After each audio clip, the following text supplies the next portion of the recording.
As you know, I work with the Care Center for Internationally Educated Nurses, and we'll give you a little overview of our clientele, some of the programs that we have at Care, and some of the things that we're looking forward to doing. As you probably know, to work as a nurse in Ontario, you have to be registered with the College of Nurses, and with Ontario having leading healthcare facilities and world-renowned academic institutions and an increasingly diverse landscape, this makes Ontario a preferred destination for internationally educated nurses. In fact, in 2012, of the 10,000 newly registered nurses in Ontario, 1,800 of them were educated outside of Ontario. And as was mentioned earlier, that includes everybody. So that could be US, UK, but people that are educated outside of Ontario. Whoops, just a sec, sorry. My finger moved too fast. As we look a little more closely at the data that's been provided to us by the College of Nurses of Ontario, unfortunately we find that only about 35% of internationally, or nurses educated outside of Ontario, registered nurses, are passing our national registration exam at the first right. It's a little bit more encouraging for registered practical nurses, where about 60% are passing when they do the first right. However, the good news is that internationally educated nurses who become involved with Care achieve a higher success rate of about 80% in their registration exams. And so you say, well, what happens, what makes the difference? What happens? Well, at Care Center, supporting internationally educated nurses is our only business. We deal only with nurses. And at Care, there's an interprofessional team of case managers who support, advise, and encourage internationally educated nurses to achieve their dreams of Ontario registration and employment. So our team is comprised of nurses like myself, social workers, education specialists, employment specialists. So we have a wide variety of members of our team.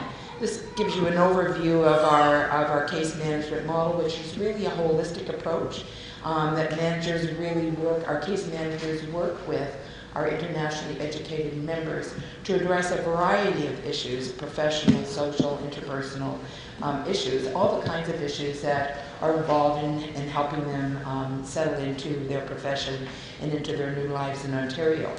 Well, it sounds pretty good, doesn't it? So who could join? Who could join this wonderful club?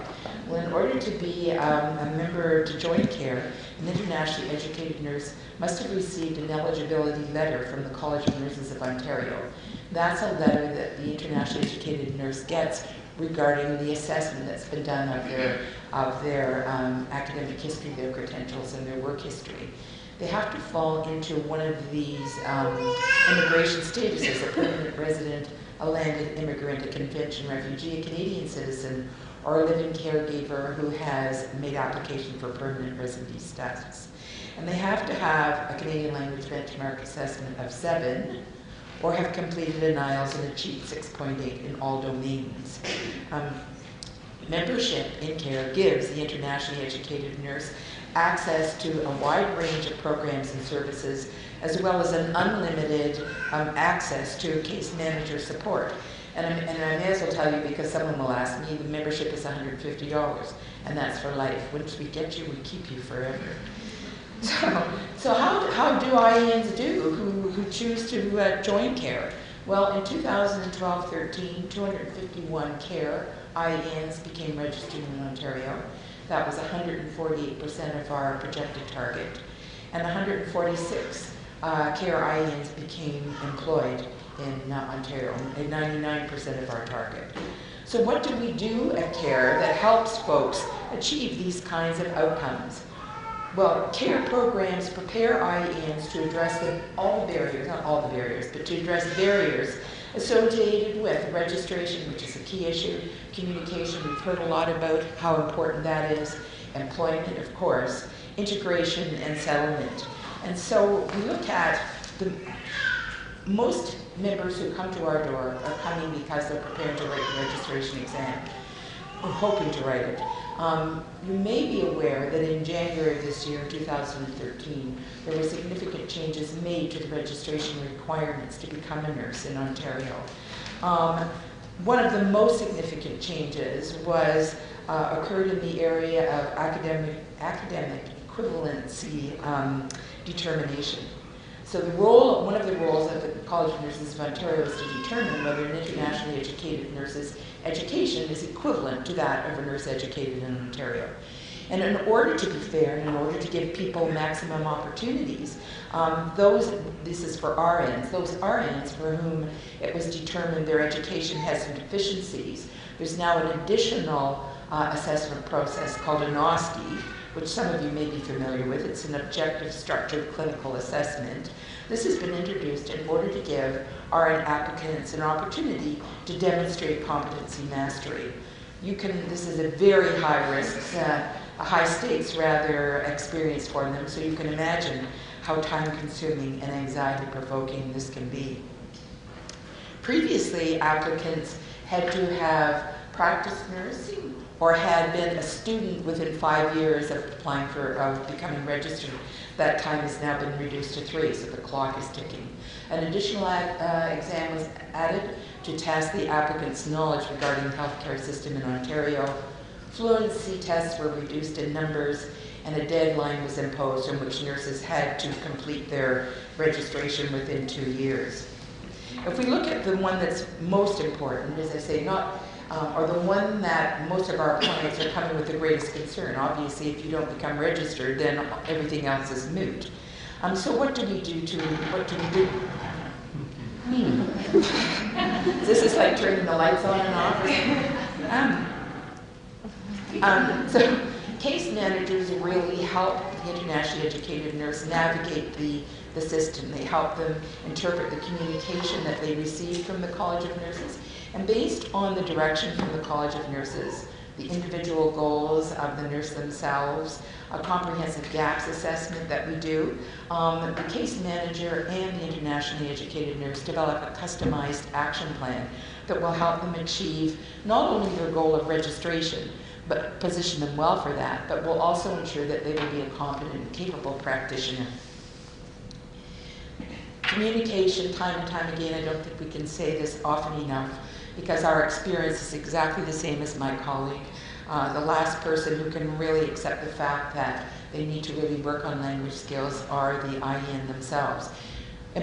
Frequently, when I speak to employers regarding the integration of internationally educated nurses, it's rarely about their technical skills. Their technical skills are not in question. It's the ability to communicate and to fit in with the team. In order to support INs in that area, CARE offers an array of language and communication courses, interventions, to help them fit into that interprofessional team. So language is not just about the ability to speak English, but the ability to really respond to those nuances and professional situations that they will encounter.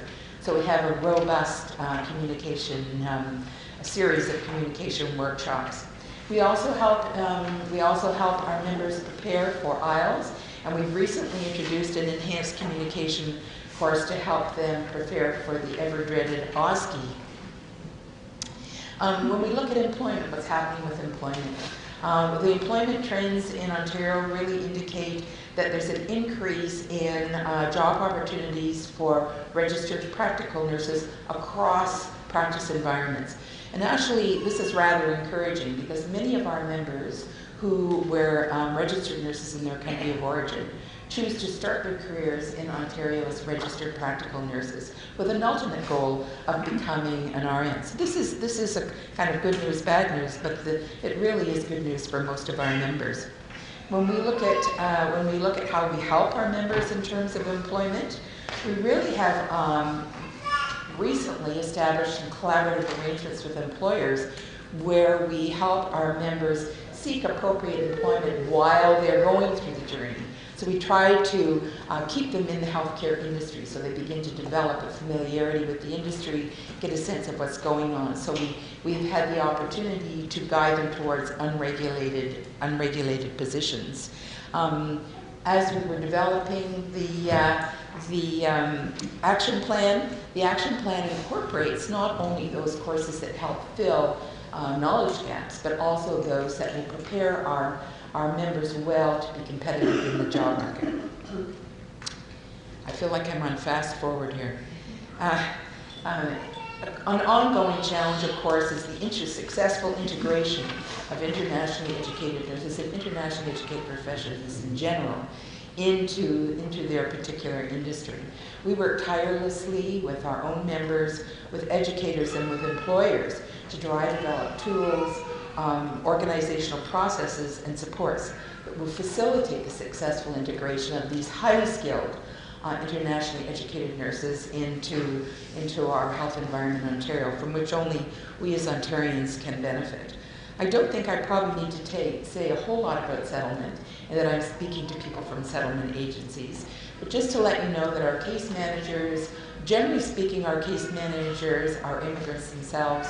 They've had this immigrant experience. They can see it from a variety of perspectives and are really there to support members through that experience. And we certainly refer frequently out into the community into organizations with greater expertise than we have. When we look at collaboration, the establishment of collaborative arrangements, it certainly has to be a win-win situation, a win for the internationally educated nurse, a win for the organization or the employer. And this can really be founded on the establishment of mutually agreeable goals, an identified champion, a two-way process. We're not just fixing INs. We're preparing INs to successfully integrate into the healthcare system. We're also preparing the system to welcome them and to make the best of that experience. And foundational to all of that is the strong support from organizations top down, support and enthusiasm. I'll sum up by just giving you a little example of some of the collaborative arrangements that CARE is engaged in. We collaborate with HFO, both cross referrals, pre and post CNO application. Sometimes they come to us first and we refer them on, and vice versa. We've also had the opportunity to deliver our language and communication courses in a variety of employment environments. We've also had a chance to work with a nursing organization to help them develop a tool, not to select out, but rather to look at what additional skills and knowledge do nurses need to work successfully in the community. And finally, we collaborate with CIIP to do webinars to reach out to nurses when they're offshore, to encourage them to become as prepared as they can so that when they get here, that journey isn't quite as long as it might otherwise be. So I look forward to meeting many of you after the rest of the presentations, and I thank you for your attention.